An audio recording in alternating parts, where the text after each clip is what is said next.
আসসালামু আলাইকুম। আশা করি সবাই ভালো আছেন। আলহামদুলিল্লাহ, আপনাদের দোয়ায় আমি অনেক ভালো আছি। আজকে অনেক মন খারাপ, ভাবছিলাম বেরোবো না, কিন্তু তারপরও বের না হয়ে পারলাম না। তার কারণ হচ্ছে কালকে রাতে এত ধুলা কেন রাস্তায়।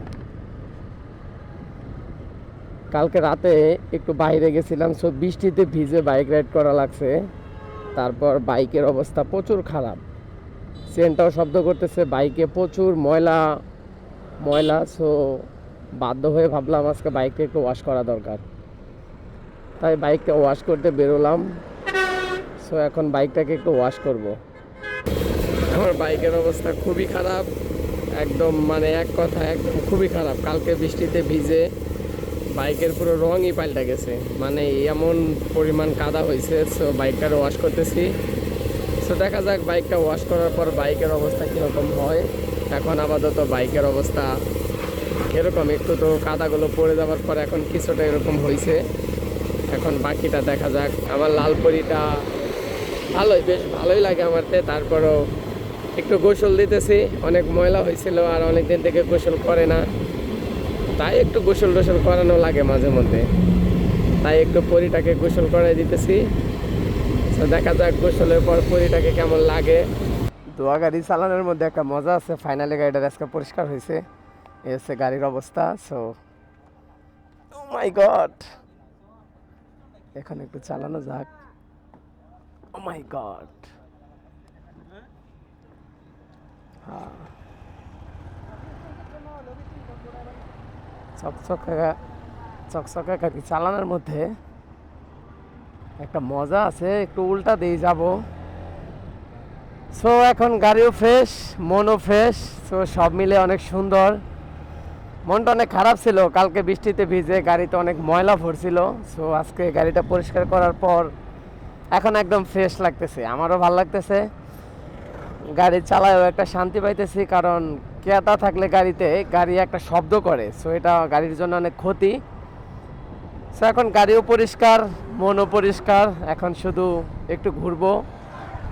এই ধোয়া বাইক এই কেতার মধ্যে নিলে মন ধ্যান সবই তো খারাপ হয়ে যাব, কিন্তু কিছু করার নেই, আস্তে আস্তে যেতে হবে।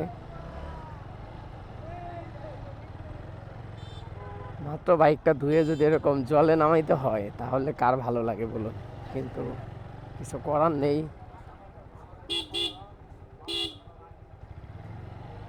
মামা এমন একটা জায়গায় দাঁড় করাইছে, বাইকটা মাত্র ধুয়ে নিয়ে আসছি, এখনই যদি বাইকটা নোংরা হয় তাহলে তো মনটাই খারাপ হয়ে যাবে আবার। তাই আমি ট্রাই করব যতটুকু সেফলি যাওয়া যায় কাদার মধ্যে দিয়ে না যেয়ে, কিন্তু কতটাই বা সেভ করতে পারবো। সো আমি ট্রাই করতেছি পুরোপুরিভাবে সেভ করতে, কিন্তু আমি চাইলেই কি আর সেভ হওয়া করা সম্ভব? কারণ রাস্তায় হচ্ছে বৃষ্টি। গ্রাম মানেই হচ্ছে শান্তি, গ্রামের আরেকটা নাম হচ্ছে শান্তি। আর শহর মানেই হচ্ছে ব্যস্ততা, যানজটের শহর। সেখানে শুধু কোলাহল, হইচই, মারামারি এগুলো লেগেই থাকে। আর গ্রাম হচ্ছে শান্তি। যাক, আমরা গ্রাম নিয়ে গবেষণা না করি। ও মাই গড, প্রচুর নয়েজ ছিল। এই তো আমরা লোহাই বাজার চলে আসছি। এখান থেকে আর সামান্য অল্প একটু গেলেই আসলে যে জায়গাতে যাইতে চাইলাম, একটু মনটা ভালো করার জন্য যে ভাবলাম একটু ফুচকা খেয়ে আসি, তাহলে হয়তো মনটা ভালো হবে। তাই ফুচকা খাইতে বেরোলাম। ও মা, আজকে দেখি জায়গাটা একদম ফাঁকা। নর্মালি এই জায়গাটা এতটা ফাঁকা থাকে না, এখানে অটোর প্রচুর সিরিয়াল থাকে, বাট আজকে কোনো অটো নেই। এটা হচ্ছে জয়না থেকে কাউরায় যাওয়ার রাস্তা। এই রাস্তাটা খুবই আসা হয়, মানে খুবই আসা হয়, কোনো একটা কারণ ছাড়াই এই রাস্তাটাতে আসা হয়। কারণ এই রাস্তাটাতে সামনেই হচ্ছে একটা ঘোরার জায়গা আছে, মানে এখানে আসি, তারপর গ্রামে একটু ভালো না লাগলে ওইদিকে আসি। তো এটা মাঝে মধ্যে আসা হয়, কিন্তু আজকে সারাটা দিন ঘুমাইছি, কোথাও যাওয়ার ছিল না। তো ভাবলাম বিকেলবেলা একটু বেরোই, আর বাইকে প্রচুর ময়লা ছিল, এই কারণে বের হয়েছি। এই যে এই পর্যন্ত প্রচুর আসা হয়। সামনে হচ্ছে একটা গল্পকুটি, আর একটা হচ্ছে জলরাঙা। দুইটাই অনেক সুন্দর পার্ক। এ হচ্ছে গল্পকুটি। আজকে একদম ফাঁকা, ফ্রাইডেতে ভরপুর লোক থাকে। এই হচ্ছে জলরাঙা, এটাতে বেশি লোক আসে, কিন্তু আজকে দেখি একদম ফাঁকা। জানি না কি কারণে ফাঁকা, বাট জলরাঙাও ফাঁকা, এটাও ফাঁকা, কেউ তো নাই আজকে।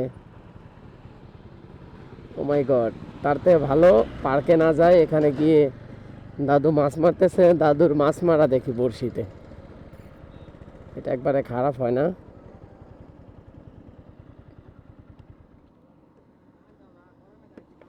দেখুন গ্রামে দাদু মাছ মারতেছে।